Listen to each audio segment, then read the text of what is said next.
So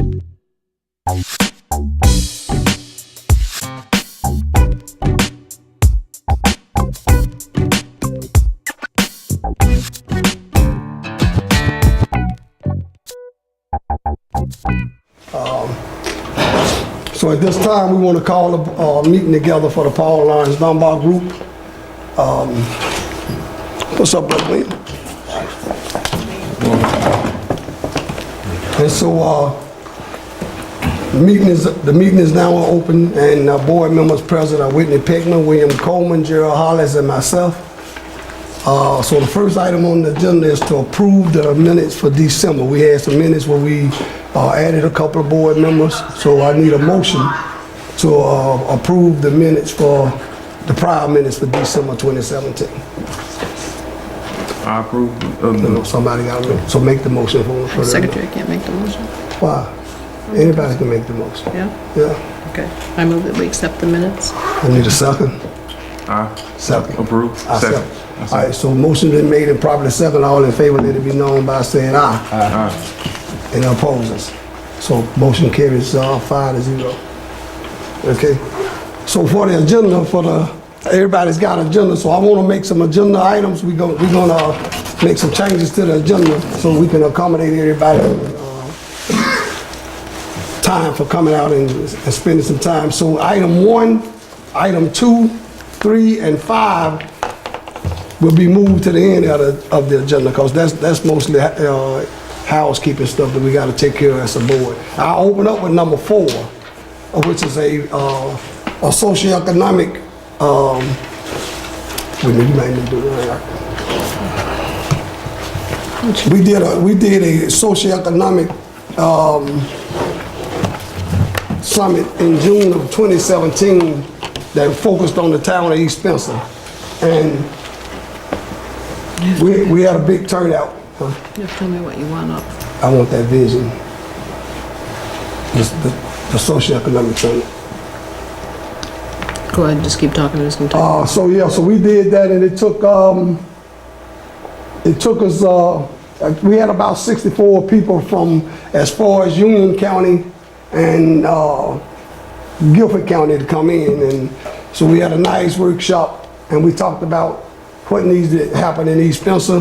And the reason we invite people in from other places is because in a lot of the bigger cities, it's so much gridlock that people don't get a chance to participate. And most of the people, most of these organizations that's got a non-profit or some kind of service entity, they can add value to what we want to do. We don't have a team of people that want to do the East Spencer things, and so there ain't a whole lot of gridlock here. So I was inviting people that have viable businesses and services that we can take advantage of, and then we can grow those businesses in the East Spencer and Rowan County community, and then help them to do what they need to do in their own communities as well. So I'm a firm believer that our communities are so stagnant that you have to import the change. Right, because the people just been dumbed down, and the apathy is really at a high level. So if you kind of just stay local, what happens is you end up burning yourself out because our people they're not ready to make that change. So you got to bring in people that understand all the dynamics that go in with dealing with underserved communities that's dealing with a lot of high stress, high pressure, poverty, crime. And they don't really see anything happening, and that's the mindset that you deal with. So I don't know where you put it. it's in it's looking the ground, looking Sankofa. Yeah, MBS. Oh, right. Okay. So this was the template that we used in June. So you'll roll to the next. So my business is Muhammad Business Solution. That's what I just do. I just do business as in that name. And this was a strategic plan. This building is a building that we still want to acquire. It's a 23,000 square foot school facility. There's another facility in the back. But this may be a property that we acquire and turn into housing. Initially, we wanted to set it up as a community center. So just go past that. Go pass. Okay, so right here, one of the things we want to do is set up a model that anybody can kind of understand. And so everything we do has got to be scientific. We got to have research to kind of support it. Because what we're doing is creating a model for not just our community, but a model that can be portable for any community. So we talked about some of the key elements was having social enterprise and cultural entrepreneurialism. You know, when you start dealing with social enterprises and community-based entrepreneurs, you don't have to worry about if the jobs there or not, right? So what happens is in order to create sustainability, you want to invest in the people. And you know, when you're dealing with the larger community like the county and the state, of course, they want economic development, they're looking for a lot of industry. But if that industry fails, right, like most industry in the U.S. is moving outside the U.S. because you don't have to pay the taxes. So, and because government needs tax, and the government needs taxes in order to eat, in order for the government to sustain itself, then the people that work for somebody else can always expect to be subjected to taxes.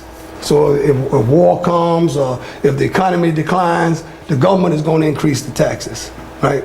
And that means that you'll end up getting some kind of tax that takes money out of your household. So if you don't have a job, then you fall into what's pretty much a permanent underclass.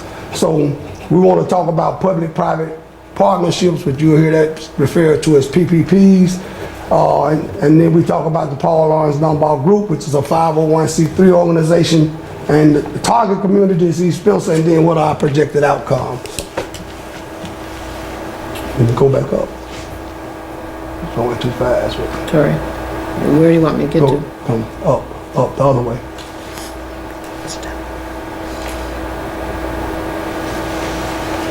Okay, so right here, community entrepreneurship is the process of developing ventures in terms of new activities, services, and institutions. And I'll give you a copy of this if anybody wants. Social enterprise is a business with a primarily social objective. So group homes would be a social enterprise because it's making money. It's a commercial entity, but the goal is to kind of, you know, strengthen and develop human potential. Okay. Keep going. Yes. So the Paul Lawrence Dunbar Group is a 501c3. We organized in September of 2015.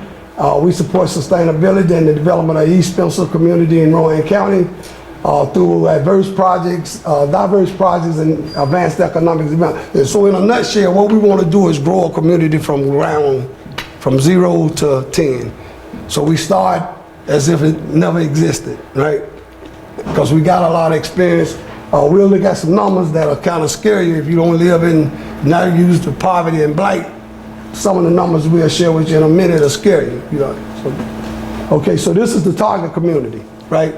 And in East Spencer, there's no school, no bank, no library, no health center, no grocery store, no indoor recreation facility, and no community center.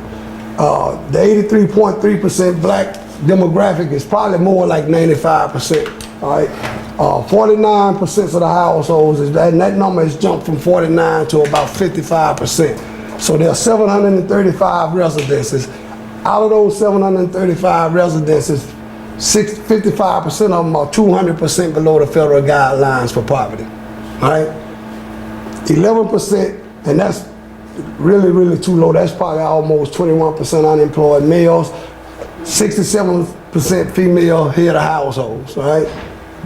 And the estimated median income in 2013 was, for East Spencer, the median income was $14,535, and that's before tax. That's what you make before tax, if you're working. Most of this is based on social services. So this is a person that's on welfare. And so the median monthly income actually is about $1,516 a month, right? That's a female with 3 kids, that's what our income is, and that's what she have to make a living with. And that's assuming that she also is on Section 8 or in public housing, right? So if they're not on Section 8 or in public housing, then that $14,000 is what they have all year to work with, and when you do after taxes, only $7,000 worth of income coming into that household, right? So they want you to pull your bootstraps up with $7,000, and you got 3 kids. Right? So North Carolina, the median income is $45,000. Median income is based on a mother, a father, a son, and a daughter. So at least 4 people in the house, both parents working. So in North Carolina, it's 45. In East Spencer, you can see we operating at a really huge deficit, right? And we can expect it to compete with everybody else in North Carolina that's doing 45 or better, right? So the estimated per capita income in 2013 was 11,456. 6% of the county's population. So East Spencer is only about 1,500 people. It's 6% of the county's population, which is 132,000, but we make 72% or more of the poverty up in Rowan County, right? So if that was a white community, they'd be saying that's an academic or something, okay. So when we looked at doing that school building, and whether we do the school building or not, these are the services that you have to have in order to counter the negative impacts of a community that's under that kind of pressure, right? So some of these programs, self-determination is not a program, but we need somebody that can come in and teach that health and nutrition, wealth building and management, after school, entrepreneurship, networking, parenting, work and child workshops, conflict resolution, daycare, career development, technology, civic engagement, literacy, veterans mentorship, peer mentorship and mediation, and then the wraparound service. So when you look at that little zone, the one in the smallest circle is from birth. What is that? Birth to 5 years old. If these children not getting all of those services, then you can kind of imagine what kind of product you're gonna get, right? And then you got youth, twins and teens, and then the family, and then the rest. So all of this has to go into when you're trying to deal with a community. Unfortunately, most of us here now, when we were born, the community already was there, or the neighborhood, or whatever you refer to it, it was already there. So what we got to do in order to counter any negative effects is we got to start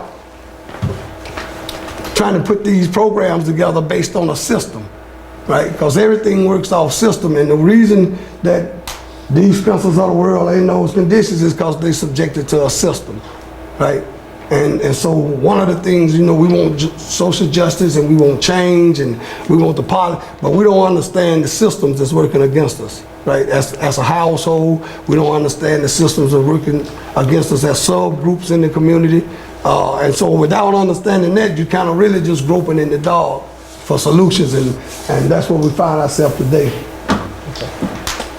So one of the things we do in the Nation of Islam, we're not a religious organization, we're a spiritual organization, but we base the community off of 9 models. So in the nation, they refer to them as 9 ministries, right? But what I've done is taking those ministries, we bring it down a little bit. Okay, one of the first models is Health and Human Services, but that's a ministry, but that also should be a business model, right? Because we got to have economic development and commerce in order to make any of this stuff possible, in order to increase household strength and make the households more effective. You got to have money. So health and human services, agribusiness, we got to get back to growing food, growing our own food and controlling our own food supply. Education, business development. Education is an extension of military science, right? So if you in the kind of condition you're in, then all the wars that have been fought throughout history have been because kings wanted to expand, right? And they didn't care. So if you didn't have the wherewithal to fight, then you were overtaken, right? So your education shouldn't be so that you get a good job. Education should be cultivating the natural talents and gifts out of the individual so that they can provide services to their own community and to other communities. That should be the focus, not that you get a job, because you're not guaranteed that you're going to have a job with a high school diploma, or GED, or a PhD, right? Because America is exporting jobs. Art, entrepreneurship, where you focusing on the abilities and the cultural talents, natural talents of children and adults. Community and economic development. Community and economic development, we need a market-based plan that provides income and revenue for our community. Right, and so you have to build that inside your own community. Otherwise, you're subjected to going to food line or wherever else You go into somebody else's community where the tax base is being generated, then make sure that they have a higher quality of life. So you really can't be mad at nobody. You know, you gotta learn these things and then put them in yourself. STEM enterprises, we talking about science, technology, engineering, and math, information technology. Information rules the world. So you have to have a way to get good information, legal training and service provider. So those 9 models are business models that we need to be engaged in at some level so that we can start trying to, you know, reverse the chronic conditions we see in these communities. And this is the Dunbar Center, or some parts of it. The Dunbar property was the only black school in East Spencer for maybe from the 50s up to maybe, I think 25, 30 years ago. And last 3 years ago, a significant portion of it burned. And so it's left there, it looks, you know, y'all been there. So it looks just like this now. So we're in the process, that's the footprint for the whole property. So we're in the process right now of actually recording the deed on 7.4 acres of the Dunbar property. And by January 19th, we'll close on a loan to get the stadium and the softball field in the back. So that would give us possession of the whole property, which is roughly about 15 acres, right? So with that 15 acres, that's what the footprint looks like. And this is a bigger foot, go over a little bit more. So if you see the 3 black tops on this side closest to me, that's the part that has the 3 buildings standing, right? And then on the other side over there is the white part is actually the tennis court. And that black piece in the middle that looks like a L, that's the part that burnt down. So there's 5 buildings still, the 4 buildings still standing, right? And then across the street in that empty space right there where the tag is, that's part of the 6.64 acres that contains the stadium, the football stadium and the softball field. Okay. So in order to get the community to turn around, the policies and your systems and your processes got to be in place. And so we got a mayor and a board. I don't agree with hardly nothing they're doing, but they're down there, so you have to deal with them. But one of the things that's the organization will be responsible for is engaging the community. If you walk around down there, nobody expects to see anything positive happen, right? So part of what we want to do is come in and not be doing a lot of talking, but you know, moving stuff around and making stuff happen for the better. So one of the things as board members, we have to be able to listen. We have to be able to identify what are the major problems, what are the barriers to poor households, because the poverty is the root. You know, you have high crime and you have violence, but all of that, in my opinion, is based on economics. Those are money issues, right? We have to be able to engage the young people, the older people. You got lesbian populations or LGBT, so everybody's got to be engaged, right? And so when you start trying to get public money, federal and state dollars, you can't discriminate against any of these subgroups. So we don't get into that. We just try to make sure that whatever their affiliations are, we're trying to make sure that they got the basic needs that they should have. So we build relationships with business people, churches, individuals, whoever. And that's why I do a lot of stuff in Salisbury, is because part of what's wrong with East Spencer, Salisbury can fix it, right? So the other thing is we have to get and maintain development partner recognition. So as we reach out, one of the things we are partnering with is the SMA Kaiser charter school, which Whitney is on the board of directors for that. So we got a partnership with them. We got some other strategic partnerships in place. And then on the other side, for socioeconomic development, we got to have local procurement. That means we got to be able to produce the things that we need in order to provide for our household. So we're not producing food. That means we're going to have to buy that food somewhere else, right? And so long term, the plan should be to start trying to grow our own. Short term, we need to start buying food from partners that understand what we're dealing with and that's giving us more value than we can get at Food Line or Walmart. Local training and recruitment, so we need to have a focus on training people in our community, right? And recruiting people, like you've been recruited, Gerald's been recruited, Jesse's been recruited. So you guys are being recruited to come and help with this situation. And by learning about this situation, it'll help you to do more in your own community, right? The employee volunteering, I don't really get into that. I don't think we should be doing no volunteering. And I think we should be creating economics. And then when you got that, then you can volunteer and show somebody else how to do it.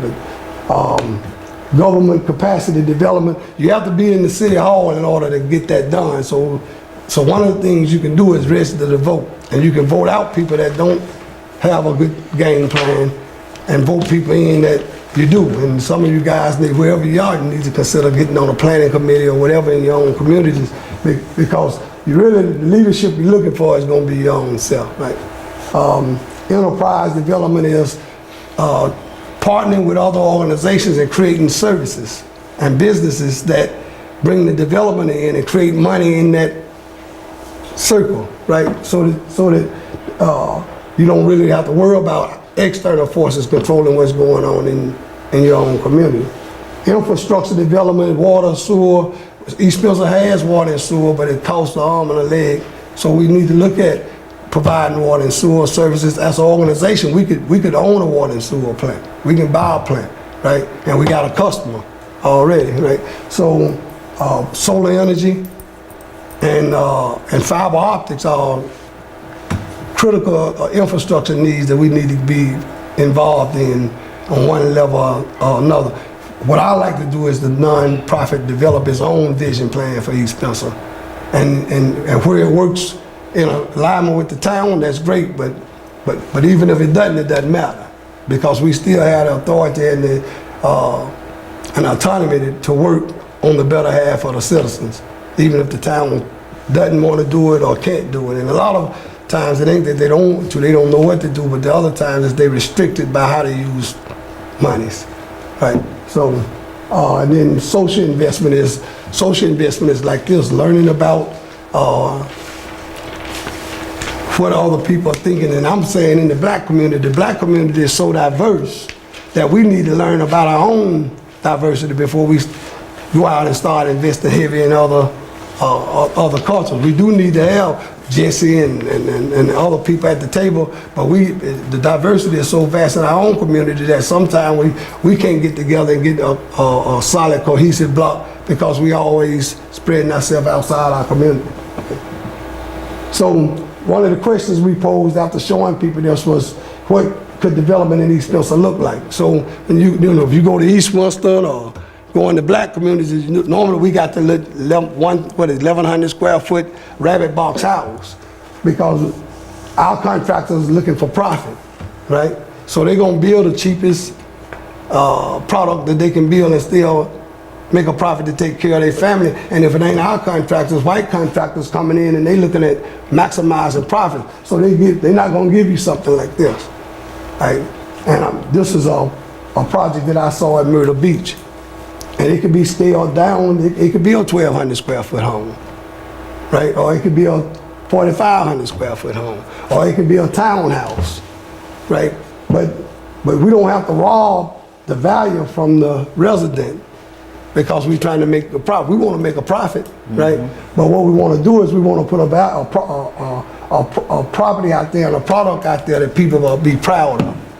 You know what I'm saying? So this is just something I threw out, and you know, one of my goals is to take some property down there that I found and see if we can do 7 or 8 models like this. And in fact, it was crazy. I'll tell you how crazy it is.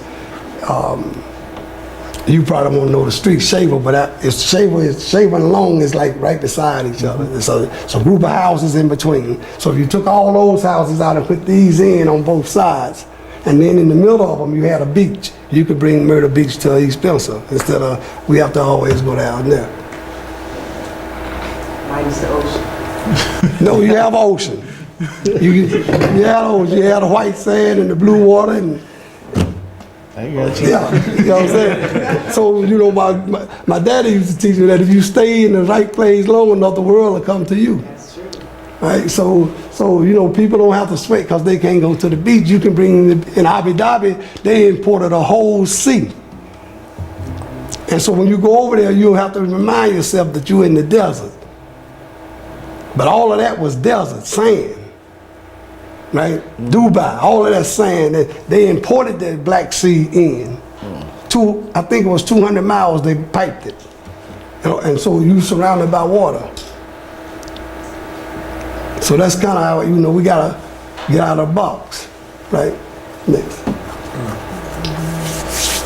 So that was the economic development discussion. We did some other stuff, but that was the meat of it is, you know, how do you tackle that kind of poverty and that kind of desolation and hopelessness and despair. And even in Salisbury, it's, a lot of white people are in the same mental state that black people are in because they don't know how they got in to the situation where now Salisbury is one of the worst places to live in the United States, let alone North Carolina. So, any questions? Anybody, any commentary on that? And so, what would you say is the number one needed or the first step into bringing this to East Memphis? A plan. So we got the plan, right? So now we need people. People that see something in it for them and their families, right? Because, you know, we hear a lot of times that, well, you know, it's got to be done for the greater good. And all that's true, but people do things because there's something in it for them. And when somebody tell you they don't want nothing out of it, that's a dangerous person. You know, because if there's nothing in it for them, they don't have no investment. Right. So first thing is to create, like the thing said, identify what are the problems. Because the problems will let you know whether you cut out for the work. Right? And so when you see these blighted neighborhoods like Fishertown and Bethel, it's because people gave up on trying to do that work. That's a hard work, right? And if you don't have the money and you don't have the resources and you don't have the organization and you don't have manpower or human potential, it's difficult to do that kind of work.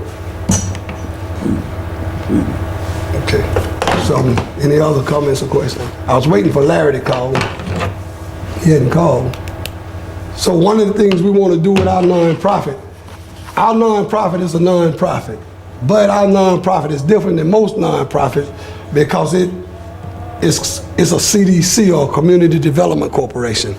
And so the government, state, local, or federal, they don't have anything to do with distinguishing you as a CDC. So you can be a nonprofit and not a CDC, but we want to be a CDC, all right? Because a CDC is an entity that has taken responsibility for developing the whole community.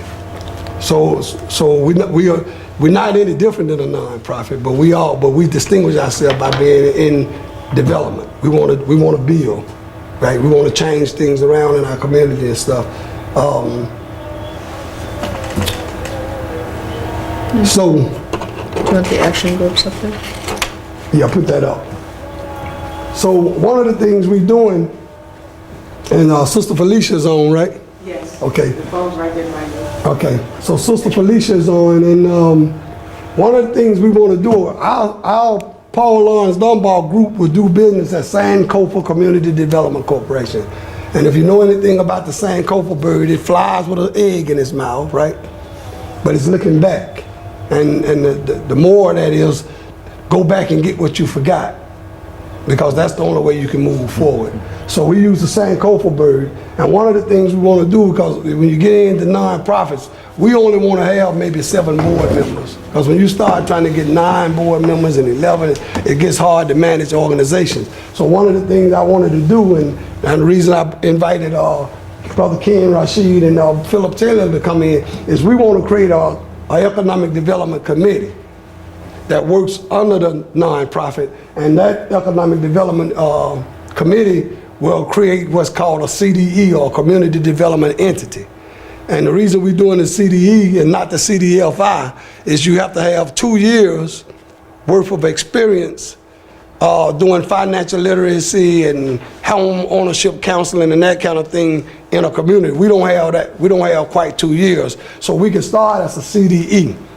And so the brother that I'm waiting to call, he's basically going, we're going to consider contracting him to actually put the application into CDFI, Community Financial Institutions that fund the CDEs. So because the government understands that banks not gonna come in to poor blighted areas, then what they do is if you had a wherewithal to create an organization, they would then give that organization that money, something that James Grayston was trying to do back in the day, remember? So you have the money now and you're able to fund whatever projects in the community that you want to fund. So we want to have that authority, right, to do a CDE, and then maybe by the end of next year, we will actually qualify to become a CDFI, which is the organization that actually funds the CDE.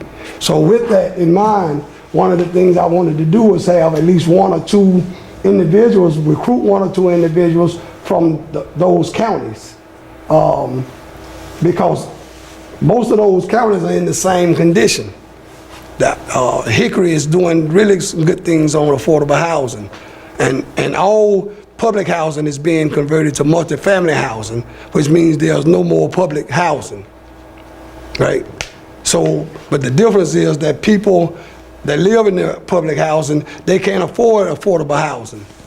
So the housing authority is finding people like at Boston that'll come in, the private people come in and bring private dollars, so then the people out in the projects can afford to get in a $145,000 home for $100,000. Right? So affordable home means you just gotta be able to qualify. But when you're coming out of the projects, there's gonna be a lot of barriers, and the biggest one is finance. So we wanna do a low income housing tax credit program, just like they're trying to do in Boston. And we don't need the housing authority to do it, right? It's better if you work with them in some situations, but what we gotta get to is whether they want what's good for us or not. It don't even matter no more. We have to determine what's good for us and then find the resources to get it done. That makes sense? So potentially, if we had 2 people per county, that would give us a committee of 24. And then in those different locales, we wanted to actually have those committees broken into 5 different committees, right? So that we create a CDE in Forsyth County that we control. We create an affordable housing program in Forsyth County. We do a private school in Forsyth County. We do a land trust, a land bank. So we take the nonprofit and set up a land bank, and any property that the city has or any individuals have that they're not using, factories, schools, lots, acres, we want that property to go into a land bank so that we can bring it into a development opportunity. And Robin will talk about that in a minute, so that we can, our nonprofit, we don't want to rely on grants. If truth be told, I would never want to apply for one, but in order to stay in that status, you have to apply for grants. But what we really want to do is be in the business of buying and collecting real estate and then leveraging it and keep the organization going like that, so that we control the development in our own neighborhoods. That makes sense? And then the last thing, of course, is business development, and Robin will touch on that. We have to start developing businesses. So that's why I don't like volunteers work, because volunteers teach you to give away labor for when they already just told you that social enterprises, you can do the same thing. This is Larry Brockerton from Maryland, so I'll let him talk for a few minutes about that. How you doing, Larry? Larry, I can't hear you. Put on speaker. Larry. Yeah? Okay, yeah, how you doing, brother? Doing okay, man. Apologize for my tardiness. That's okay. Well, listen, I got a group of people, and they're very anxious to hear you talk about how you can help us with the CDE and the low-income tax housing program. So, but before that, can you just take a couple of minutes and then give them an overview of your background? Okay. Well, it's not my most favorite subject, but I will talk about myself. So I come to you guys with about 25 years in banking and finance.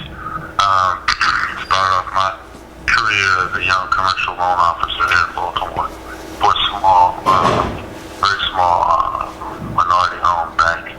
I chose to work for a small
is one of his first communities in this area.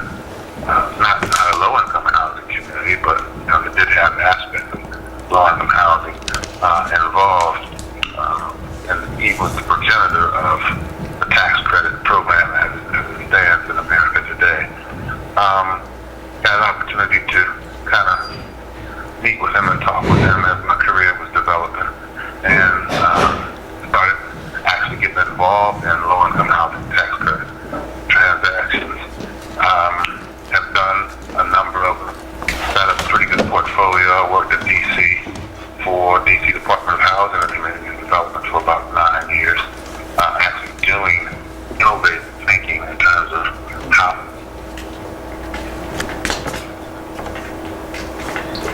attract private investments as well as banking institutions into nonprofit communities or nonprofit organizations or CDEs or CDCs, actually, community development corporations.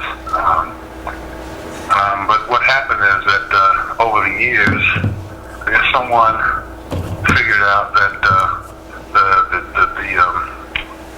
community development block grant program that HUD had, which was supposed to spur on economic development as well as housing development, just began to lag, and they began to turn the focus more into infrastructure development.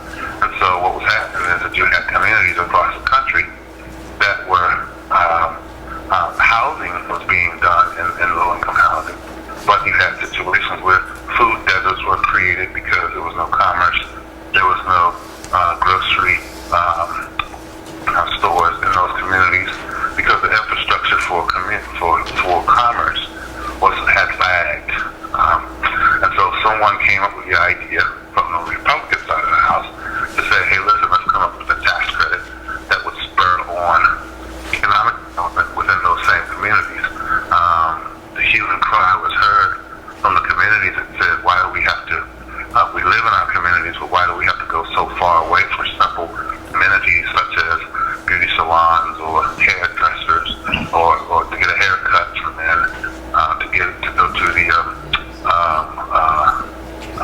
to the dry cleaners, to even get jobs, because community development was lagging in those communities.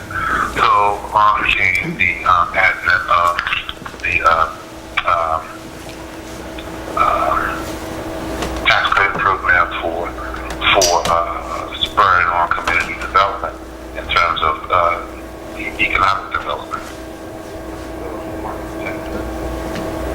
And it was born out of Treasury. And the whole idea behind the market tax credit is it gives a 7-year return, or expected return on its investment, and it became very attractive to invest in a 7-year tax credit program.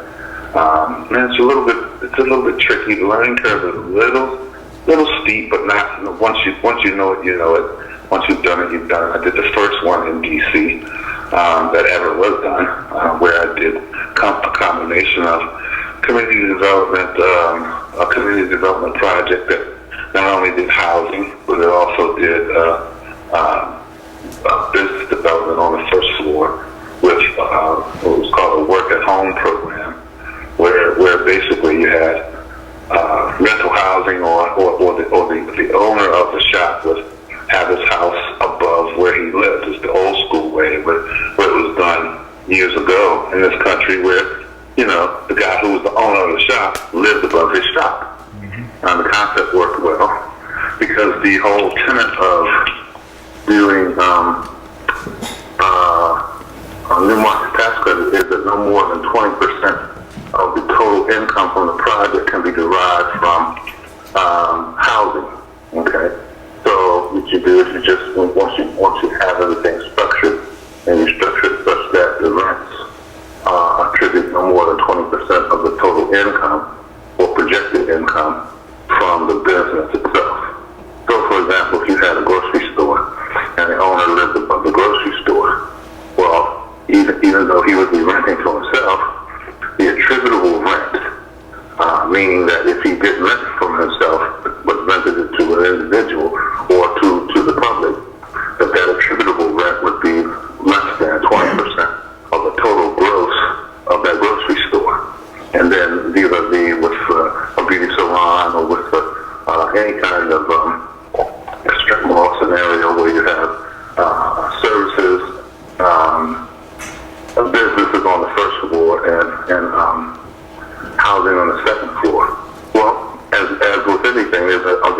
an exception to the rule.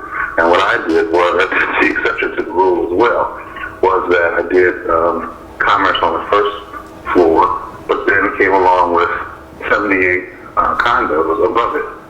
And said, how do you do that? Well, there's a little quirk in the law. Well, I think it was there on purpose, where you just do them as two separate entities, two separate condos. Condo associations, you have a commercial condo association, and you have a residential condo association, which then allow you to have attributable costs to the outside walls. Sounds a little complicated, but if you just think of a box and you put a line 1/3 of the box from the bottom line, that 1/3 would be attributable to the commercial real estate. The outside walls that go beyond that, the commercial, the part that's the commercial real estate, all commercial or low-income housing tax credit money would be attributed to from the roof line of the bottom house or the bottom of the property to the top would be all real estate for residential. From that side down would be attributable cost to the cost of putting that wall up for the strip mall, if you will. Those attributable costs. Okay. The same way with the plumbing. From the bottom of the basement up to the roof of the first floor would be commerce-related costs. From that point up would be residential-related costs. So it's just a matter of understanding how to formulate that and put that together. I don't know what am I going too fast? No, what I like you to do, Larry, is talking to the board, the members of the board, and some prospective members of the board and prospective members of the CDE that we want to create. What does that do for them in terms of empowerment as an organization? What does the CDE bring to the table for them? What are the things that can be done, and how does that low-income tax housing credit help to do what we're trying to get done in these different blighted communities? Right. Okay, so where do you want to start first? Start with the CDE and the CDL5. Okay, CDE is basically an acronym, and unfortunately you start dealing with the government, everything is an acronym. But the acronym of CDE is Community Development Entity. Okay, and what that is essentially an organization that has been set aside to either for a single purpose or for multi-purposes.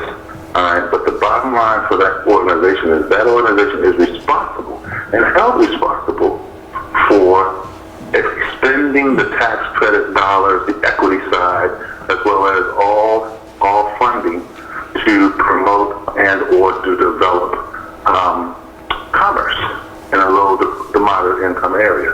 Now, the way in which they do that is that it's broken down. They have certain areas and certain zones, but we've already set that down. I think that the whole area that you guys live in is a zone. Right. Okay. But what it does for empowerment is that it begins the community or the CDE begins to address the needs of the communities. For example, what we just talked about, we touched on food deserts. How do you get grocery stores into your community? Well, grocery stores are brought about based on population and income and those types of things. So you just can't put a grocery store up. You have to have other amenities that attract people to that area where the grocery store is. If you notice how, after this conversation, you guys should be running around the city or your county and looking at how commercial developments are made. When you look at a grocery store, you very rarely see a grocery store sitting out there by themselves. Okay. You have a grocery store, but you have other amenities. You have a bank somewhere close by. Or sometimes, a lot of times, you have a bank within the grocery store. You have maybe a barber shop. You have cleaners. You have other, tax preparer. You have other commerce-driven, traffic-driven modalities that surround that grocery store to bring people into that one location. Okay, so what the CDE does is it empowers the community to, first of all, determine what they really need, and then to, as a focal point for managing how that actual commerce component is going to come together. Okay. So that's your empowerment point there. Okay. Okay, so Larry, thank you for your time. We're gonna close out in a minute, but if we were to put this application, get this application process started, say by mid-January, how soon can we expect to be certified as a CDE? What's that time frame look like? Now, as a CDE, what happens is that it's easier than becoming a CDFI. Okay. Okay, I would say a CDFI is probably a 5 to 7 year proposition. Okay, you can fast track it, but you have to have a strong CDE to do it. All right, what happens? One of the main components of being qualified as a CDE is that you have to show a history of providing financial services within the community. Now, like I said, told Ken before, for example, if your nonprofit, okay, began to offer, under a separate entity, began to offer free or low-cost tax advice, free or low-cost credit repair, anything having to do with financing, anything having to do with accounting services to the local business community, helping people to do budget, their personal financial budget, anything, housing counseling, any of those type of financial services being provided to the community. I think it's a 2-year process or what have you, that you just have been providing these services. And once you've done that, then, that becomes a precursor qualifier to doing those things. The other thing is, of course, then it becomes detailed as to what it is you want to do, how do you want to do it, what community you want to serve. So all that kind of stuff is the box, you check the box. Now, how do you fast track that? Well, what you do is you have a nonprofit organization that sets together an entity that joint ventures with an existing CDE. Okay, and so what you would do is you would invite a CDE into your community to work with your new organization to provide some type, maybe the first project. Do the first project with another entity. That's a fast track. Okay, to put the CDE together. And I would say that the other one would be if you can show that there's such a need in your area that there's nobody close by to provide those services. If you get the sponsor of a CDFI, a banking institution that has a CDFI, most banking institutions around, they're large enough, have a CDFI. They are a CDFI. All right, because they're trying to get their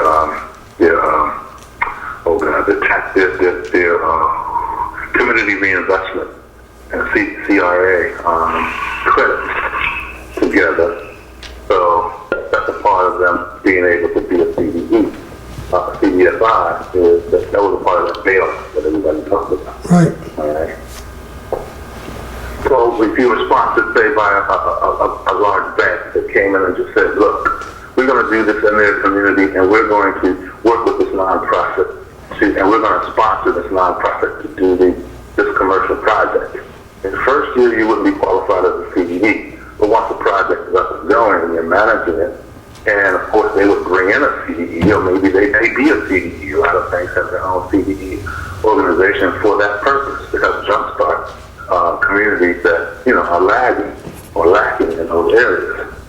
And then that next year, he would qualify to apply for CDE status.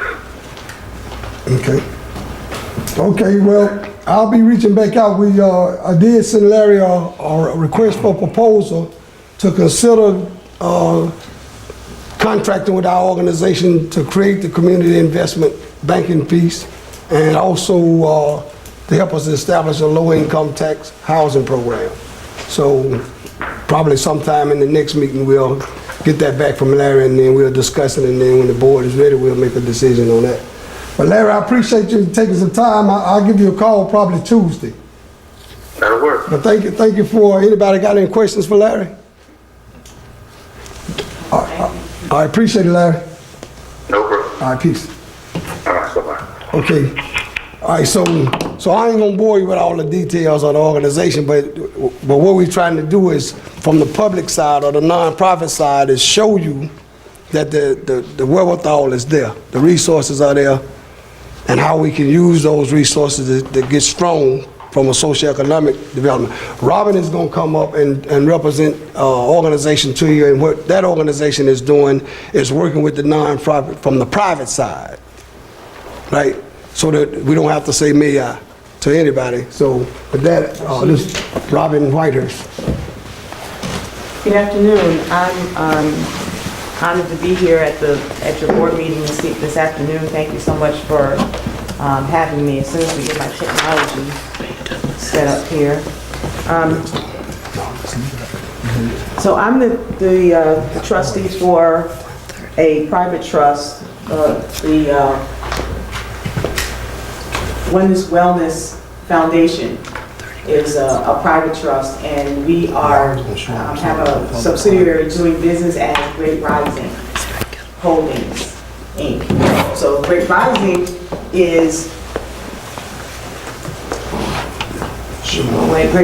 is a for-profit, and so what we wanted. So Great Rising is partnering with the Paul Lawrence Dunbar Group on the private side, specifically in many areas, but specifically for the funding part, raising capital and business development.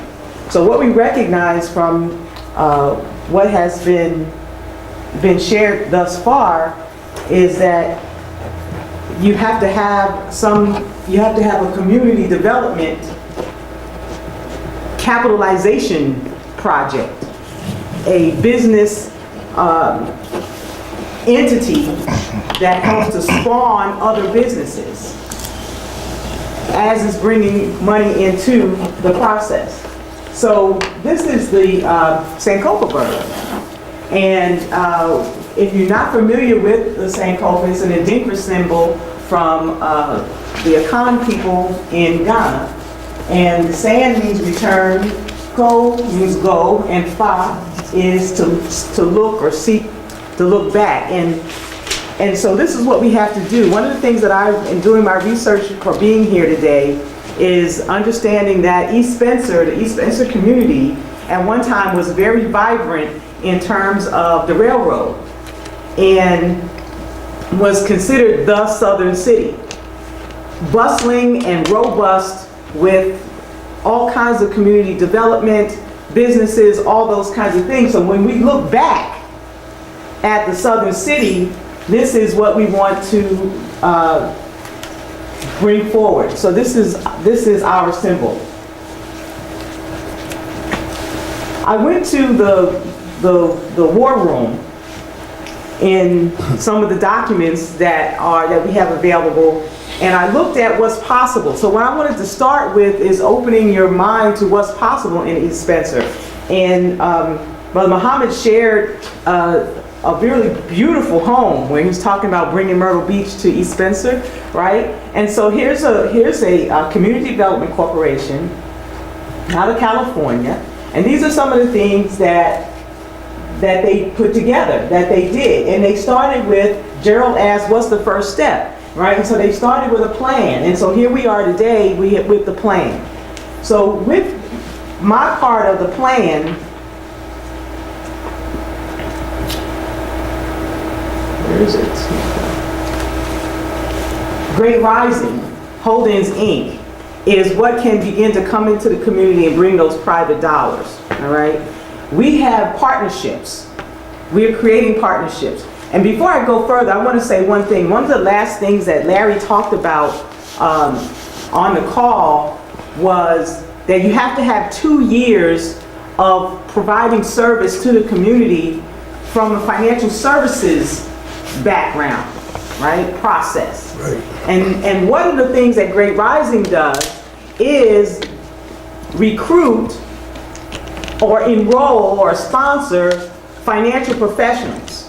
So in your community in Forsyth County, you're going to need to want to yourselves become financial advisors, financial professionals, and begin to recruit young people into a licensed, credentialed position to be able to teach those classes, people who are willing to stay in the community and get that work done.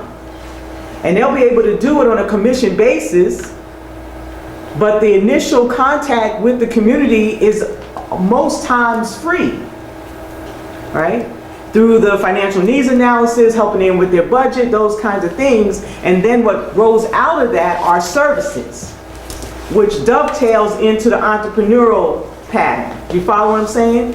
So now each one of those people are an individual business of their own. And you're getting the requirement fulfilled that we need for the CDE.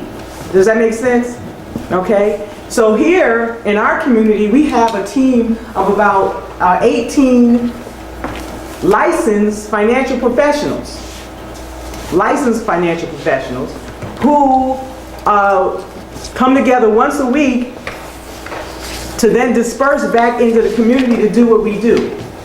And all of that can be brought to bear in terms of the history, creating the history for the CDE. Okay? So what I want to do is talk about how we are, what some of the process is. So Great Rising is looking for people who are already business owners. So why not start with the business owners that are already up and going while you're grooming the younger population to become business owners? Or those people who are of the baby boomer generation who are creating encore careers, right? They're already retired from one, but they still need to make some money, right? So this is something that's very powerful for them. So, when you go to existing businesses and you ask them if they need access to capital, what is it they're going to say? They're going to say, yes, we need access to capital, because that is the main problem why we only have mom and pop stores. So as we partner with the Paul Lawrence Dunbar Group as Sankofa, we're looking to provide those existing businesses in the community and help bring them up in a partnership by giving them access to capital. So what is some of the capital things that we can help them do? Well, one of the things is to build business credit and trade lines, right? So this brings economic development into the community. So that's one thing. And a lot of people don't know that you can develop corporate credit on an EIN rather than your social security number. Okay, you have a lot of businesses running off the proprietor's social, which is a nightmare happening. Not waiting to happen, but happening. We also have our auto sign and drive. How many people in the community own an automobile, right? Need an automobile. So we have a program that is subprime, right? It is geared to people who got credit issues, right? So as long as they've been working for 3 months, they have been living in the same place for 3 months, can come up with $500 to $1,000, they can probably get qualified here, right? The interest rate is subprime, but the bank said no, so they need someplace else to go. So recognize all of this is still financial services, but we're providing to the community what's needed. Right? So one of the conversations that I've heard recently is that when here in Rowan County, there's a workforce development program for manufacturing, right? And they can't get enough people, or any people, hardly, to come sign up for the program. And the question was, well, why is it that the person will come and they'll say, we'll sign up and we'll come, but they don't show up, right? Well, they probably may not have transportation. Yeah. Okay. Right? They don't have a car. So you can begin to provide in a distressed residential community access to nice cars, and they don't have to go to the lot and feel like they're going to be embarrassed, right, to go sit in the office and fill out the application because they don't want to hear no again. They don't want to be rejected. Our service is completely online. The only time they have to interact with somebody is when we're bringing them the car or they're going to pick it up. Okay, so it's private. It's private. So next we have, let's see. I wanted to share with you this idea that what's happening here is collaboration. And it's a word that needs to be, that we need to really talk about, think about, because we are strategists, thought leaders, and innovators as we manage this process, right? This is the plan, as we manage the plan. So there was a couple things that I wanted to touch on from the documents from the War Room. And one of them is, you have this Community of Economic Development glossary of terms. And I took the time to print it out because this is specific to what and who Great Rising is with regard to the CDE, to Paul Laurence Dunbar. On here, there are 4 things I want to point out that Great Rising serves in the capacity of. One is entrepreneurship, and I explained some of that. Starting a business, taking a product or service,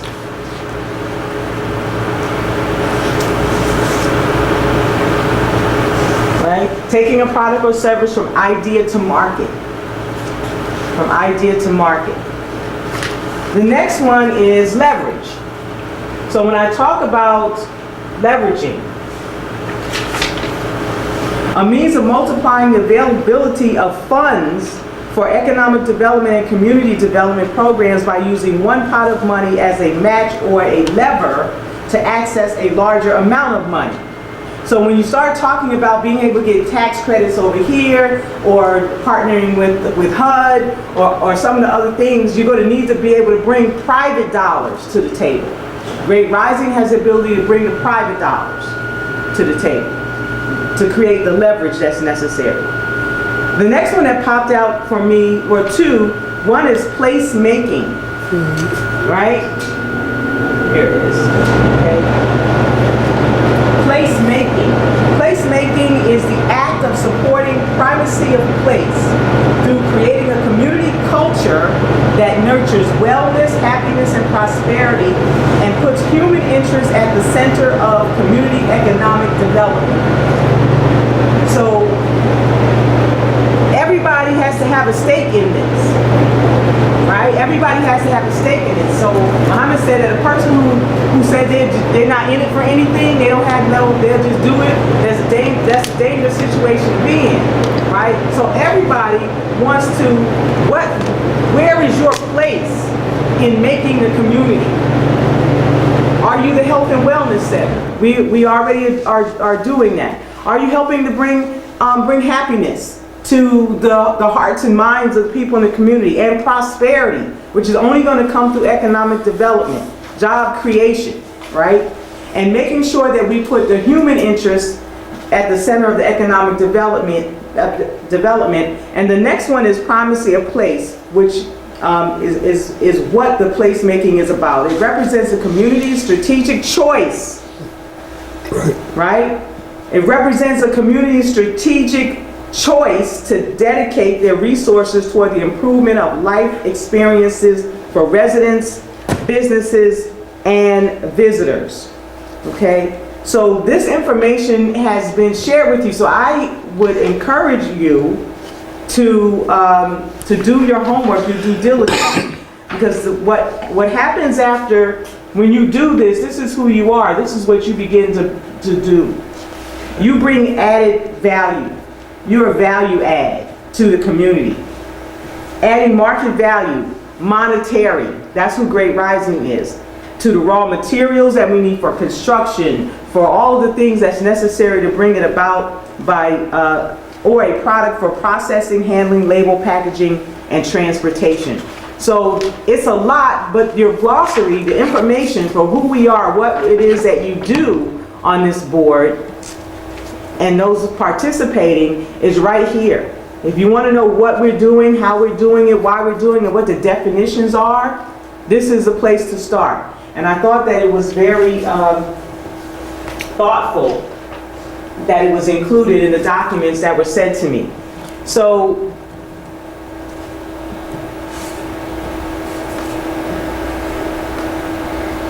when we talk about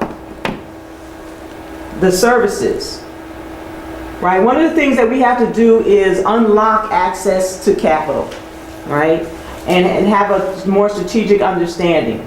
So, where did I put it? Give me 1 second here.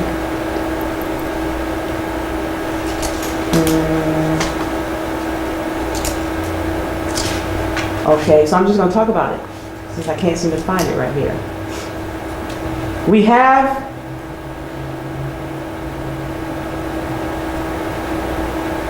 land banking, private reserve accounts, and Muhammad talked about gathering up all the land, right? How many lots, empty fields, all those kinds of things that are just sitting around in neighborhoods, the houses. They say there's like 2,900 vacant houses just in Salisbury, and I know that our point of focus is East Spencer, right? But when you start talking about leveraging assets, you want to gather up all the land around you, okay? And we're specifically talking about Rowan County too, right? Correct? Right. So what we want to do is, what we have is a land bank, a land banking situation where, oh, I don't want to show you the video. Oh, maybe I do. Okay. So one of the things that we can do with land banking, and this is what wealthy people have done for generations, is that they have land in their portfolio. So when we create the land bank, it gives residents and high net worth individuals the opportunity to come in and purchase land from us. And then we then leverage the income from that land to continue to build the community. Okay? You see what I'm saying? So it's the key to financial security, because the only thing that's not being made anymore is more land. Right? So we want to have land in the portfolio of the Paul Laurence Dunbar, the CDC. So there's a lot going on with land banking, and we have the opportunity to participate with that. Another part of this is private reserve. Oh, see, it's still not working. Is our private reserve accounts, and this is teaching households how to be their own bank. So when you talk about economic development inside the household, it's, yes, you have to teach them how to do a budget and how to save a dime out of every dollar and all of that. But how about taking it to the place where every household learns how to be its own bank? And since the banks are not our friends, because they're not the ones coming to assist, right? We get to create that for ourselves. So when we buy the car, we borrow from ourselves rather than borrow from the bank. Right. Okay? So then when we're building the houses, when we're doing all the things that need to be done, we're running those dollars that can begin to serve multiple, what's the word I'm looking for? Multiple processes, right? Right. You can do multiple things with $1 when you understand how to do private banking. Right. So Great Rising is about helping the community to rise from where we are to where we're going. And I'm proud to be able to be in partnership with PLDG and Sankofa to help to bring forth those financial services, the funding, the capital funding, and whatever else I might be able to do. So is there anything in particular you want me to talk about? Okay, very good. Thank you for your time and attention. Any questions? You might want to talk about 4 and 10. Okay, all right. So, so one of the things, so when I said that if you find businesses, and we have businesses in our community already existing and that need access to capital, part of being able to have unlimited access to money, in other words, not just create the bank in the household, the private banking situation, but how about turn all of our businesses into revenue generating, not necessarily from the cash sales, Because think about this. When you go to Lowe's, and you see a Lowe's in every major development, right? And they build them everywhere. They're not just making their money off of the dollars that's coming in from the consumer at the cash register, right? They are a publicly traded company, which means that they also have the ability to raise money in the market. So we have the ability at Great Rising to help businesses in our community to trade on the market, to lift them from the mom and pop storefront that's probably on their social security number, get them through the business credit or corporate credit portion, and then Form 10 them. So what is Form 10? That's lifting them to Security and Exchange Commission unaudited level where they can trade on the secondary market. So if you don't understand market, so you know what the ticker is, right? You know what the big board is, the New York Stock Exchange, right? There's a secondary market where the United States trades all of its debt, all of its bonds and treasury notes and all of those things, but also a huge amount of the businesses that we know of are on the secondary market, like Disney, just to name one, right?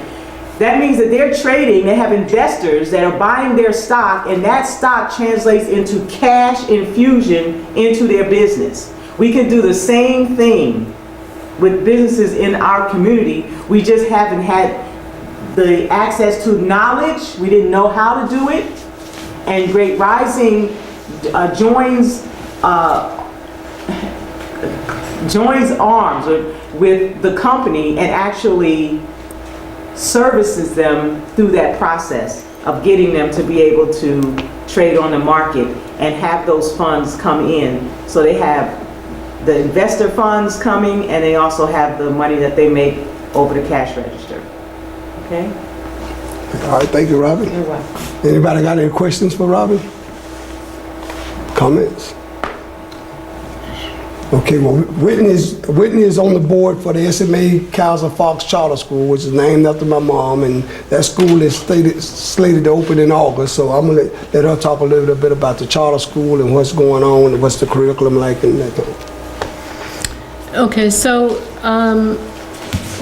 you can gather from everything that's presented today that this is a very holistic approach to rejuvenating, rebirthing East Spencer as a community. The charter school will probably be the first actual physical manifestation of that. So we've been chartered, and it is a charter school, and it's a charter school for a good reason rather than a private school, because initially we need that money. We need that $7,000 per student figure, as well as the ability to teach a culturally relevant curriculum to kids that have been falling through the cracks. I apologize for calling them kids. I know that that's not a term that's appreciated in the Black community. It just shows my age, I guess. So we are chartered. We're due to open in August 2018. We expect, at this point, we expect that it will happen on a piece of that Dunbar property that you saw. So we're looking forward to that. We have a lot of work to do between now and August, but we are forging ahead. We've been at this for roughly 2.5 years, and so we anticipate it opening.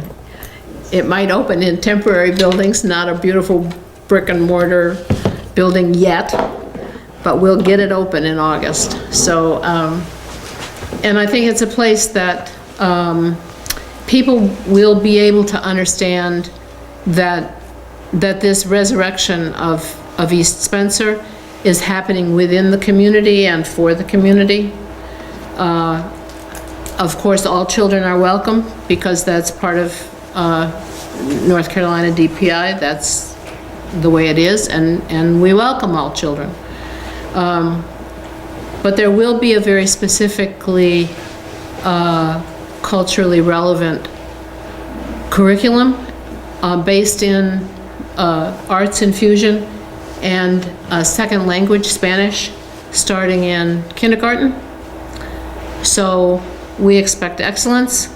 That's our expectation, and it's our goal. We expect excellence from the students and from the teachers and from all of the staff, including the volunteers. So when we get open, come see us. Any questions? No, I was just, that's right down our line that we were talking about, culturally relevant. Yep, Sure. critical. We've been working on, as a matter of fact, I met you about 2 years ago. We did. And we were talking about African American history mandatory class in our school system. And that's what we've been working on ever since the time that we met you all at the LOC meeting. Yes, sir. And we've been working on that. We've been running this opposition from the school system, school board. But that really sparked my interest when we started talking about the charter school. That's why I guess a smile on my face. Right now, I'm trying to- Okay, so one of the things we're doing with that Dunbar property, if you look at the diagram, the purple building that looked like a T is tied to it. That pink part is actually where that burn area is. So what we want to do there is raise a 100,000 square foot shell building, maybe with 2 floors, and recruit STEM-based businesses to come in. So you got a light manufacturing piece, right? The one that's going across, that's a tennis court right now, but we'll probably do 2-story building, maybe auto mechanics, something on the bottom, and then lease space over the top. The purple building is the part of the property that's left standing on one side, has a gymnasium and a auto mechanic shop in the bottom, a cafeteria, full service cafeteria that used to run the school. So we want to turn that into the community center, emergency management shelter, that kind of stuff. Make sure that the community has access to that. The blue buildings are still standing. There's actually 3 buildings, but those 3, that blue building, those will actually be converted to 2-bedroom housing, market price housing. But we'll use the HUD vouchers to pay, so we'll try to get HUD to give us, if we can do 60, 30 of them, we want them to be project-based vouchers, which means the voucher stays with the property. And the other 30 would be choice-based. So anybody that's got a voucher, we take the voucher and then we put them in a place to stay. And then the red part is either be senior citizen living or veterans, probably more likely veterans. And then the green area is actually 2 parcels at 6.64. One is a football stadium, and above the stadium is a big softball field. So the softball field is where we're planning to construct the charter school permanent facility along with a private school, and they'll share the facilities. So we call this a live, work, and play concept. Sports. I'm trying, and the sports we looking with it. Can you find like the PLD deck? So the part of the stadium is down in the, and I think it's sitting on about 4 acres. But we were actually looking for a designer that'll come in and design 100 to 200,000 square foot indoor sports facility. Because the AAU is trying, they don't have enough facilities in this area to do anything. And the ones in Charlotte, they've got 2 spots, but they still can't accommodate the AAU. So we want to do indoor sports, basketball courts, volleyball. We also want to feature Olympic sports training because, as you know, badminton is now an Olympic sport. Did you know that? So yeah. So we want to start getting our kids, children out trained in badminton. That's another way for them to be stimulated, So the sports, we need the sports, but we want them to be able to get involved in training, Olympic level training, also STEM-based activities as well. So this, the big project that we got on the table that we're trying to get funded, is, I'll skip through all of that. But basically, what we're looking at is a skill we want to turn that property into a place where you can get skill training, development, economic development, job placement, community collaboration, affordable housing, and infrastructure development. So, so one of the things we've done is put together this 4-phase plan. In phase 1, we want to try to bring job, skills, and economic development and real estate and a community center to that area. And then in phase 2, housing, private infrastructure, and we don't have to do it in no term. You know, whatever we can get done first is what we'll do. But these are just some eye candy on this. The picture to the far right is the actual property, and then this is some sketches of what it could look like. This is we did a balloon release, and we were looking for $900,000 to put these programs in place. Right now, if we had a bad accident or a tornado or something, there's nothing in the town for to assist households. We have to go outside of the town. So we need a recreation center. There's not an indoor recreation center in the town, right? No gym, no nothing. No food pantry, no soup kitchen, no women crisis center, no emergency crisis center, no emergency shelter. So so in our budget, and Great Rising is helping us to raise these funds. We're asking for $900,000 to convert that building to these programs. This is affordable housing. This is just some of what housing. I don't like most of those houses, but you know, it's just housing. I think we'll end up doing something more innovative and different than what's here. But this is the idea of what can be done there. This is a development map. That this is a part of the acreage that we want to acquire over the next 5 to 10 years so that we can keep development plan going. This is our real estate. We're looking for $14 million in the cap raise so that we can go out and buy all the real estate we need. That way, if we own the real estate and the land bank, then you control the land, you control the economics of the land. Then the skills, we got a couple of programs where we want to bring in people to teach people how to do concrete finishing, wallpaper, you know, any kind of skills, anything that people can learn and make money for themselves. Home Builders Institute is an organization that actually helps the Peace Corps. So we got a partnership with them. We want to do our auto mechanic academy so people can come in and tie into the Speedway. Right, NASCAR, out of the Mooresville operation. Also digital media, Rashidi and Robin, they have their own media company called Owl Media. So we can do anything in media, TV, programs, talk shows, whatever. So we want to develop that. And then entrepreneur business program, which is what we do with the Cal Choice program and then other programs that we've got. So we're looking for $625,000 to do that. Economic development, creating jobs. What we wanted to do here is we want to create 26 businesses that we want to bring into that Dunbar Center area, somewhere close, either on the property or around the area. And I think Joe said if we can get these businesses in, it creates about 300 permanent jobs. And the other thing about this is most of this is franchise based, so it offers an ownership opportunity for the people in the community. So we getting equity, which is something we don't get. And so our startup investment, we need $11,630,000 to get started. And we want to eventually find places in the town to do our own solar park, our own water and sewer, and our fiber optics, which we're looking at the 78 acres over on exit 81. We want to buy those 78 acres and partner with the owners, and then we want to put an Olympic sports resort over there, which is a huge thing. You know, my brother and I set up a sports training academy in Abu Dhabi called Extra International Sports Academy. And we've got a sister city relationship with Abu Dhabi. East Spencer does. So what we want to do is we want to make East Spencer a destination. So if you want to do anything in sports training and Olympic training, you know, we want you to be able to, because between Atlanta and DC ain't nothing, nowhere you can go. And this is our 5-year performer. So about $30 million to get everything started, and then you're probably looking at about $500 million project overall.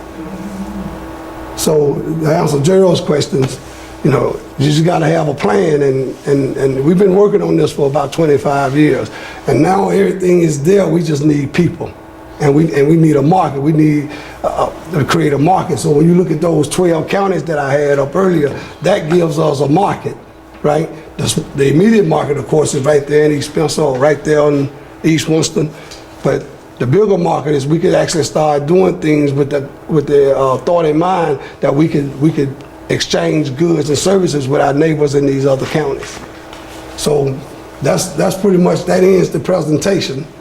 And I wanted to have some time for you guys to introduce yourself and tell them a little bit about what's happening in Winston and Forsyth, and what you guys to Salisbury today, and how we make it collaborate.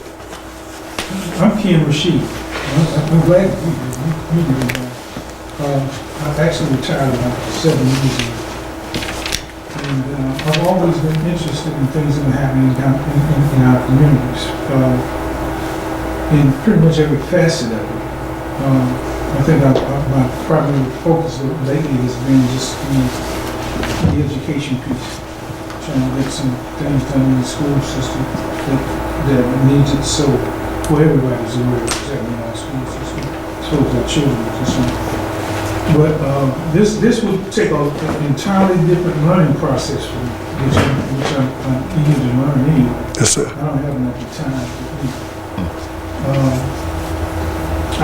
I guess our community is just like any other communities in Winston.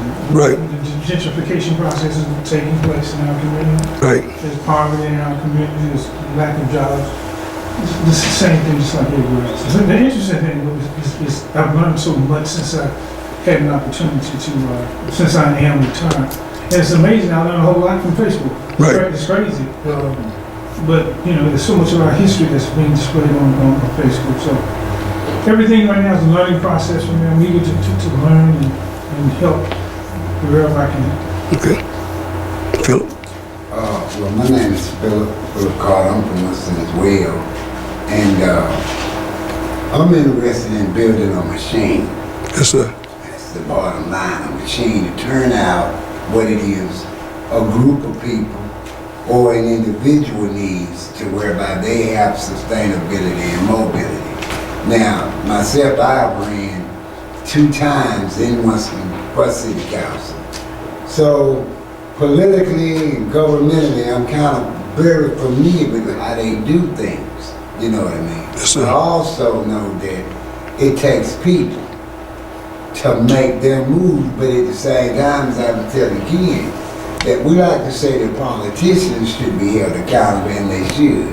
But then again, we should hold our own selves accountable for the things that we can manifest to bring an end to our own needs, you know what I mean? Such as school, economics, understanding capital, land purchasing, and so forth. I've always said, for instance, in Winston, you'll have churches. And they're already a 501c3, you know what I mean? And what they could be doing themselves is buying up property. Buying. And at the end of the day, that property becomes an asset that you can borrow money against, and you can do other things to stimulate a community. But none of that's taking place. So rather than sit up and throw rocks at them, you know what I mean, I'd rather build that machine. You know what I mean? Or be a part of an entity that builds it, but builds something that now becomes the template. Right. That's laid down everywhere. Exactly. That's the whole goal. You know, Ken and I, we've been up in Winston trying to work with these people on many different issues collaboratively. And that's been a hard task, finding people who have a sense of group consciousness without a lot of divisiveness and dealing with, I call them strained or weak, tarnished, whatever type of egos you want to call. Then at the end of the day, all we want to do is see mobility. Right. That's all we want to do. You know, I like your presentation, and I was reminded how we both think about capitalism.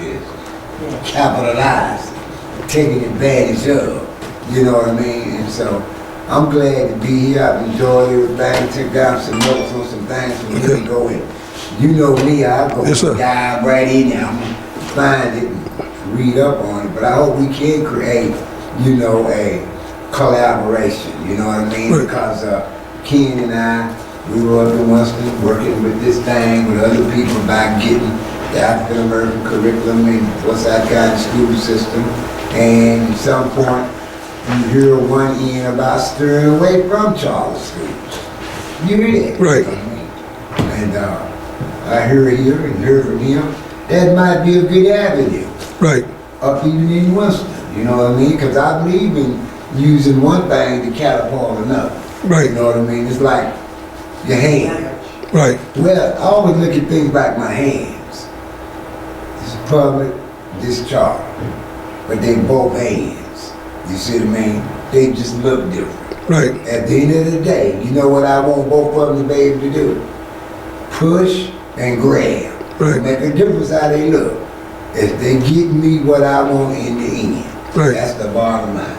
And that is providing a quality education to people who have not been afforded the opportunity or the resources to get an education that's of a 21st century nature versus just going to school. So I'm glad to be here. I look forward to us. One of the things that I started 3 years ago, and one of the problems that we got in our, even whites, but especially blacks, we don't really understand what we're dealing with when we want to make that change. So what I did in Rowan County, with the help of one of my friends, is we put together like a matrix. These organizations are all organizations that have major influence on black people and white people, right? And so each one of them operate inside their own system, and then they operate together in a system that's how you get the gentrification, and that's how you get the redlining and gerrymandering. And so one of the things you have to do is find out what the policies are, but before that you got to find out what is the system, how does it operate against the community, and who are the people that's on these boards, and what are their tendencies, right? And so to get something done, you have to kind of capture. You have to be able to, if you can't capture the organizations, then you have to be able to get your people in on these boards and start influencing the policies. Because it don't matter what they say. What matters is what's the policy, what's written in writing, and how you approach the city council or the school board. When the people, if you attack the people, they really, for some of them, don't even understand the system that they intermingled in, right? They just ran and got enough votes and they there, but they don't understand the whole thing. So part of what I'll be doing more in 2018 is educating young people on what the system looks like. And if the system doesn't work for us, then we got the ability to change it, right? So, but you can't change what you don't understand and everything. So you know, so it's been a long time doing this stuff, and we need help. We want to help in Winston, and I think using the Paul Laurence Dunbar group and then that CDE or CDC as a committee starts to connect us to each other. So when you guys hurting in Winston, we feel it in Salisbury. But more than just feel it, we got some strategies that we can bring to the table. Because in Winston is really political and cliquish and Republican. So you got to be able to bring it from the outside, right? Because our people, you know, our people kind of tied up in there, you know. And for whatever, however, but ain't nothing good happening. So, you know, so we gotta import the revolution.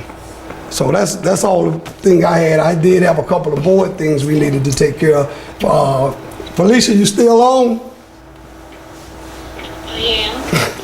All right, so I want to introduce Felicia Muhammad to everybody. Felicia is living in Phoenix, and one of the things we wanted to do was I wanted you guys to consider appointing Felicia to the board. We got 5 board members. We don't have a treasurer, so we need to get a treasurer, right?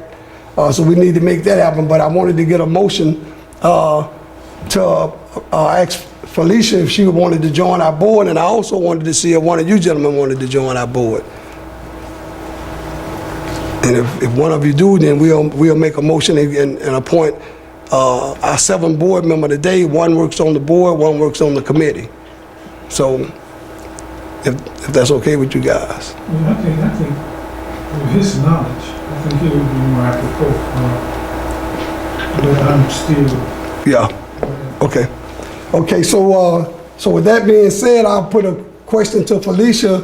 I need a motion from the board that we nominate Felicia Muhammad and Philip Carter to the Paul Lawrence Dunbar Group. So my motion is that we nominate Philip Carter and Felicia Muhammad to the board of the Paul Lawrence Dunbar Group. Okay, I need a second. Second. It's been seconded by William. All in favor, let it be known by saying aye. Aye. Any opposed? Okay, so motion carries 5-0. So Felicia and Philip, I'll get you some information out. Give us a couple of days. We'll get some information about the organization out to you. But we're glad to have you guys. And Brother Ken will be working on the CDE committee. The other motion that we needed was we needed to get a treasurer. We don't have a treasurer. And so we need a treasurer. So we need to open that discussion up and see who would like to be the treasurer. Because we'll be helping you. Witness is the secretary, so she can't do both. So How about it, William? I had to decline them already. Treasurer and 2 other organizations. Yeah. But you'd be a natural. If you could have already done 2, what's one more piece of paper over here? So- Just one more piece of... You're right. Right. So I guess. okay, so we gotta make a motion though. Are we working on, who are we working on? I'm telling you. Gerald? You gotta do it. Yes, I do. Okay, so motion been made to nominate Gerald Hollis as the treasurer. Need a second. I'll second. Who made the motion?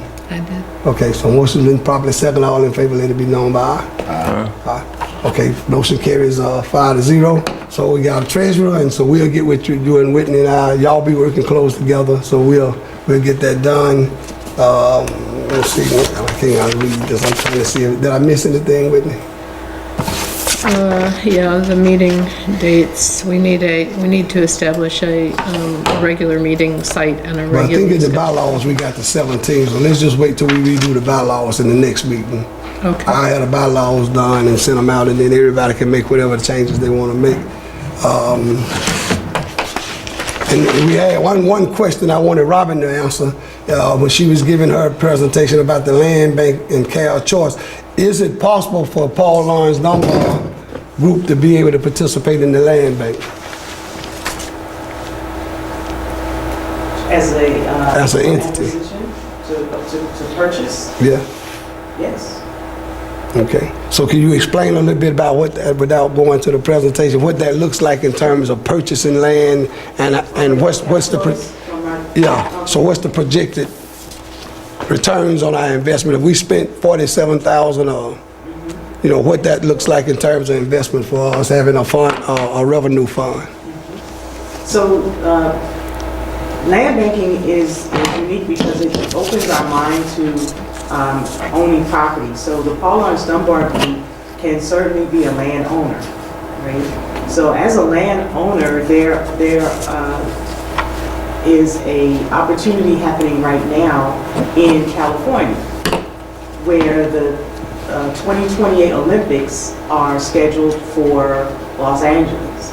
And there is one last place in Los Angeles County where building is taking place, and they're building a city in Antelope County, 2 cities, Palmdale and Lancaster. And and both of those cities are land banks. There's property there that's considered land bank. So what is a land bank? That means when you see okay, for those of us here in the Charlotte area, remember when they put up IKEA on 85? You know where IKEA is, right? So and you've seen it, we've all seen it happen. They put up IKEA, it looked like, what in the world? Why is this way out here in the middle of nowhere? And if you go over there now, there's 100 stores, you can't find a place to park, the light rail is in walking distance, right? So all of the property around there, if you had owned that, right, if you knew all that was coming, would you have wanted to purchase there? Oh, yes. Of course. So what's happening in Lancaster and Palmdale is that the Warren Buffett owns the largest solar farm there in preparation for the Olympics. There are parcels there that are available for sale. And for as little as $40,000, the Paul Lawrence Dunbar Group could purchase one of those parcels of land. And what we're finding is that the growth on that land is tripling in 3 to 7 years. So right now, the average cost of an acre is $92,000. You say, well, wow, you said 40. So what happens is you have the ability, Paul Lawrence Dunbar Group would have the ability to partner with others who are also buying land in that area and do a collaborative investment into the parcel of land with others and purchase that 92. And so maybe you have 15% of that acreage or 25%, just depending on how much money you brought to the table, right? But what's happening is a $92,000 acre of land is now selling for over $200,000 because of what's happening in a development. So for people who have 401ks, that some of those funds can be used to make the purchase into the land. And why do I take it from the organization to the people? Because we need people. And people could make the purchase and subordinate the land to the Paul Lawrence Dunbar land bank. Do you see what I'm saying? So and on that same model, since we know what's happening, what we're doing with the Paul Lawrence Dunbar Center, we have an investor who is chomping at the bit to give us $5 million to get the project started. Okay. In January, before the end of January, we will be in possession of those whole 15 acres. Right, so one is under contract now, closes on the 19th. The other is a matter of taking care of some administrative issues with the county and recording the deed, and that is already owned. And so when we begin to talk about land banking, it's going around and buying up the properties that are around here, right, and putting them inside the organization, and then letting people know that this is what's happening at the Paul Lawrence Dunbar Center, right? That the whole complex, do you think that people are going to want to buy in to the surrounding land? And if the Paul Lawrence Dunbar organization already owns that land, then we now have the ability to create economic enrichment for the organization by selling those pieces of property for home development, for stores, all of the things that Larry Brockington talked about. You know, if you put up a grocery store, you need all of the supporting stores around it. So there are several opportunities, but what is on the table right now is that California, you say, well, why California? Well, it's the fastest growing area in the country right now in terms of what's available for investment. Because they built 2 hospitals, there are 2 light rails coming in, one, They renamed the regional airport the Los Angeles Regional Airport. They're adding airstrips. They're turning that whole area into a major metropolitan area right outside Los Angeles. Because the Olympics is coming there in 2028. So so kind of happened, the same thing happened in Atlanta.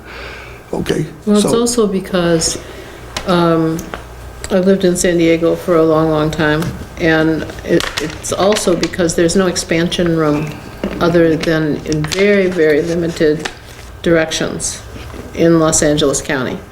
And because you butt right up against the mountains really fast. And when you go south, you're right into San Diego County. And you cannot go west. So if I had $1 million to invest, that's where I'd put my money. Okay, so we'll get Robert and maybe Andre next time. We'll discuss, the organization coming up with a piece of land and leveraging that land to get enough money to buy in. And what that is, that gives us probably a 5 to 7 year financial plan, and we just leave it alone and let it. Because what he said last week was that right now you could expect that land to go from $97,000, you buy for $97,000, and then in 3 to 7 years, you're looking at $2 million in value. So, and so that could stabilize the finances for the organization beyond 5 to 6 years. But the whole idea is to not be dependent on government money and not be dependent on grants, but let's look for opportunities.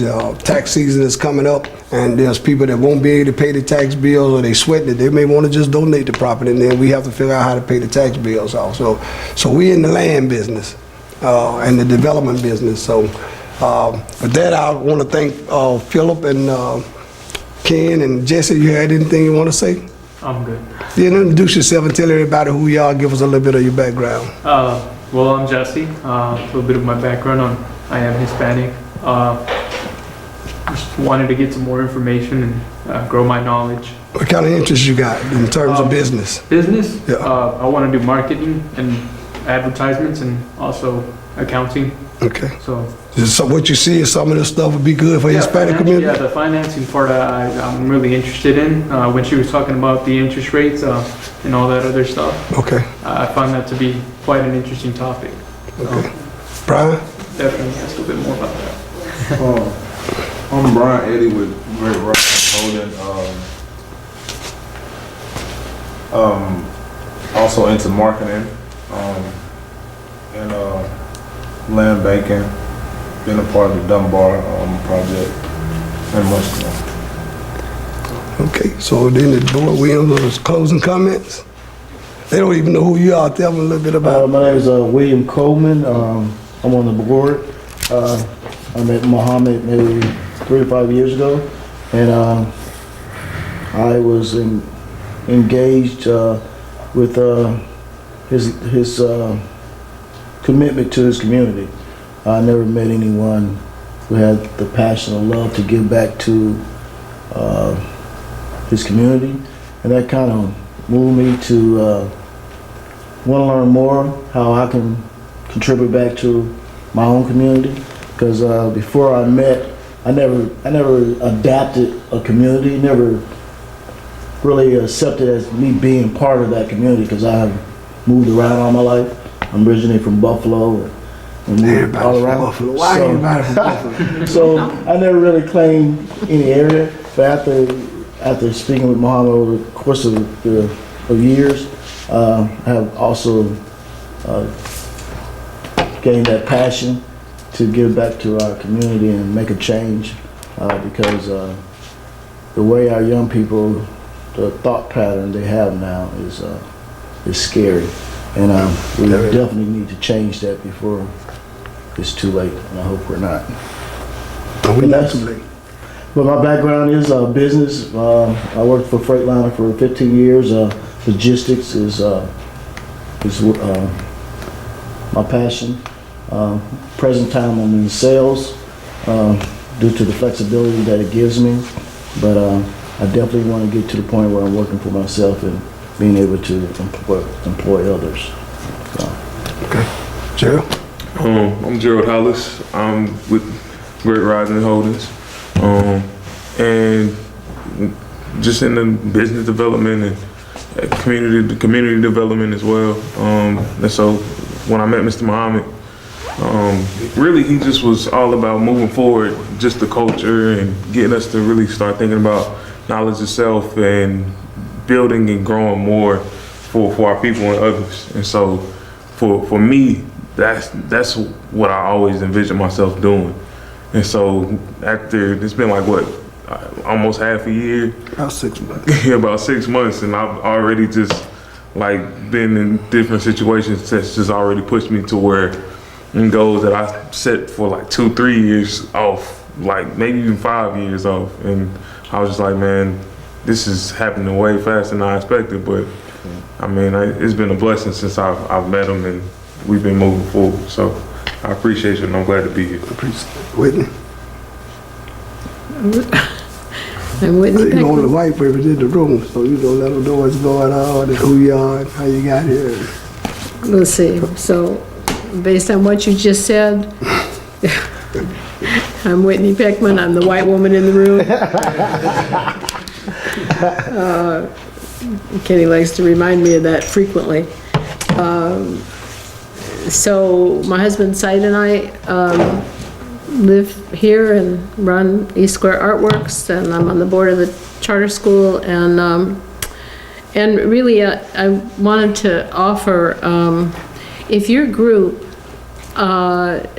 wants to have a conversation about if they wanted to look into starting a charter school, I would be happy to come up to Winston and speak with them about it, and because we have made every mistake, and if you wanted to go down that road, I would like you to avoid some of the mistakes that we made that are easy pitfalls.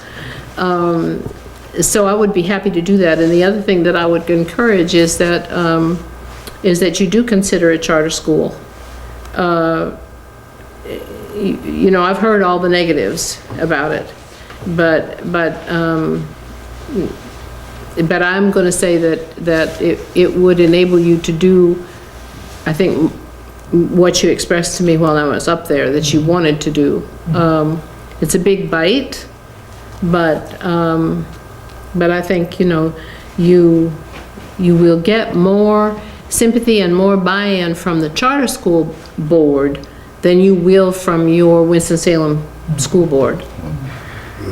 So if you would like me to do that, or if you would want to send somebody down here, either way, it would be fine. I need to get some information. Okay. And Rashid is our tech man. I want to thank him for always helping me out. One day, Rashid, I'm able to pay you. Rashid, you want to say anything? No, he won't say. Robin, closing comments? Robin Whitehurst, they call me RJ. I'm a serial entrepreneur. I've been in business for myself since I was 14 years old. And I can't imagine a lifestyle having to go punch a clock somewhere. So my passion is helping people to find their purpose, their passion, their quest. You know, what is it that you're called to the planet to do, and let's turn that into something. Let's monetize it, right? Because you're worthy, you're hired, and being here as a financial professional, kind of like Jesse. I don't know when I fell in love with the numbers, but It just came naturally. and then the marketing. So Rashid and I partner. We have a media company called OWL, OWL, One is Wellness Lifestyles, OWL Media Network, television, radio, what you see here in terms of the audio visual setup, all of these kinds of things. I'm excited to be a part of the process. It's a long time coming, and this is a machine, right? And so I want to be part of it. I am part of this machine, and I look forward to making it crank out exactly what our vision is. So thank you for having me today. Okay, so with that, we'll get together in January, and then I think we'll try to meet around the 15th, but we'll talk to everybody and see what the schedule is, and then we'll have our January meeting for 2018, and we'll talk about Plan 2 for more development, because it's going to take more than one meeting a month, 1 hour a month to try to get, after the 5th, everything is going to be on, and we're going to have to be trying to sign contracts on property, and then, so we're going to need a lot of, may not have to have all you to be at the physical meetings, but definitely text messages and emails, and, you know, trying to reach out to you electronically. We're going to have that, but I thank everybody for coming, and that's all we have. So at this time, we need a motion for adjournment.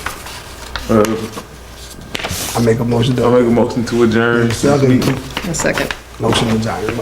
Okay, all in favor say aye. Okay, meeting's adjourned. So y'all kind of shake hands with the brothers and stuff.